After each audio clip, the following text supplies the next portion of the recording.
Hey, I'm taking this Motzei Tisha B'Av Tuf Shin Pei Dalid, and hope you in the States are fasting okay.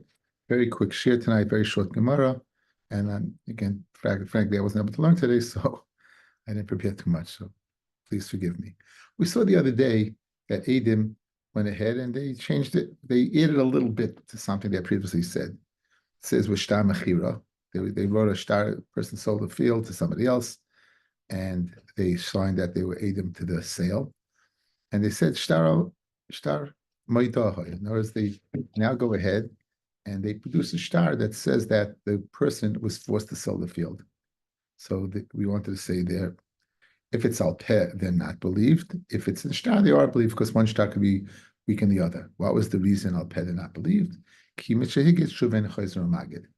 There was another type of shtar amana. We said a shtar amana is an amana trust.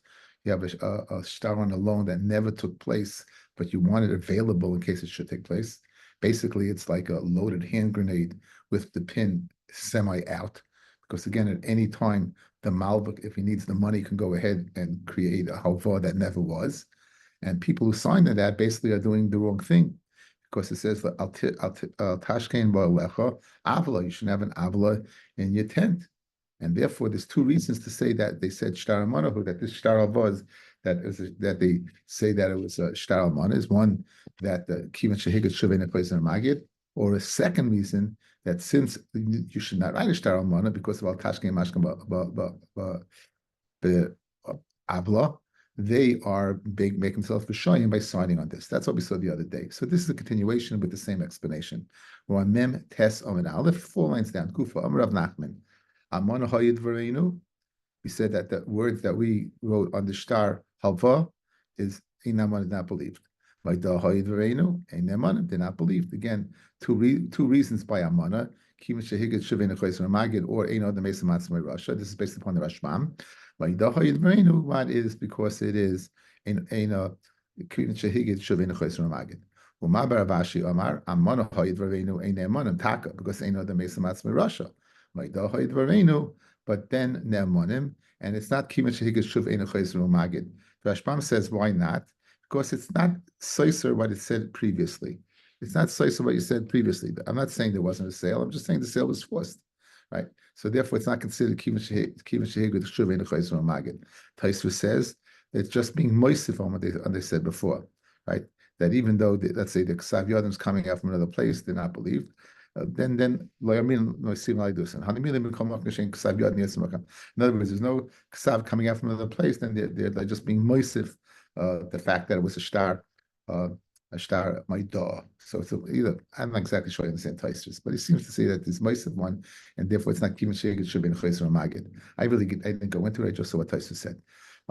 So Mabar Bashi disagrees.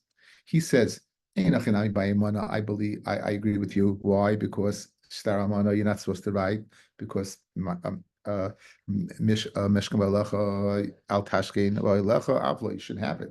And therefore, they shouldn't sign it. It Russia.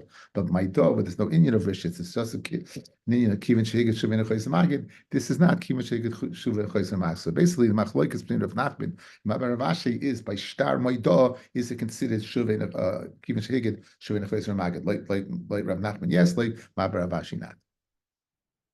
What's the reason?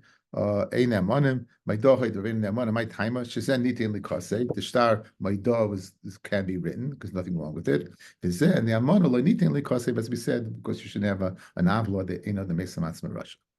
It said that a man cannot be machzik b'nichse isha. So that's Pashto was speaking about. We're speaking about nichse milaik. So the woman brings into a marriage a property. She retains ownership of the property. She has the kinyan agoth, and he has the kinyan payros. He's payros. He's there for 3 years. He's eating the payros. Now he comes to say she sold it to him because there's no chazaka. There's no reason for her to be meicha. Why? Because he has a right to eat these payros. So there is no chiddush to say that there is no chazaka over here for this man. It says no pshita. It's pashit that the man doesn't have chazaka, as we just explained. Even this like payros, since he has payros nichsei milaik, so payri here who the kachal he's eating his payros. Like tzricha, the ksav ladinu dvar mainly b'nechsayich. He says, I don't want to have this kinyan payros. In other words, he wrote it out. I don't want anything to do with this, and therefore, the embassy doesn't have a right to eat Paris. So if he doesn't have to eat Paris, right? In a scenario where he says, "I have nothing to do with this land," and therefore he doesn't have a right to eat Paris, and then he eats the Paris because the woman is not makbid. Nonetheless, after 3 years, he can't go in and tell that want that it's mine. And I bought it from you. Why? Because we'll say the woman is not makbid. Say the woman's not makbid. Read the Gemara.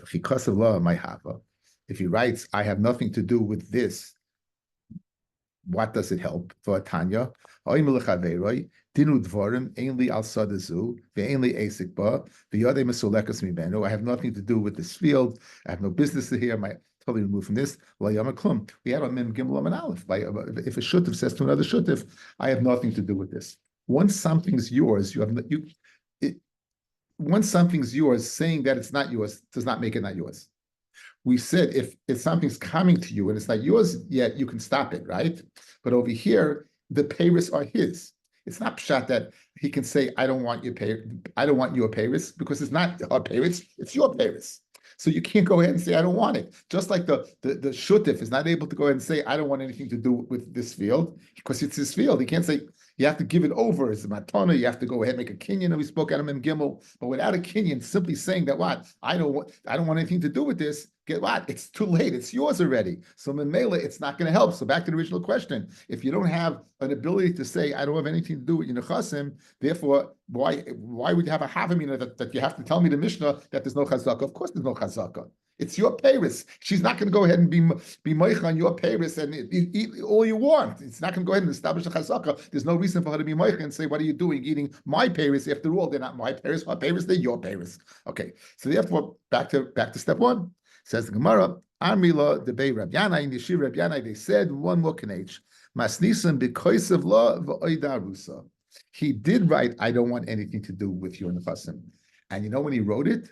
When they were the state of Erison. We know by marriage by now. We should know by now that there's different stages. There's Erison where she's an Ashes Ish for 12 months, but she lives by daddy. Then there's Nesuin, what we call Klippa, comes to lives by you, and then at that point in time, by Nesuin, then the field is yours, meaning the field is hers and the payers are yours.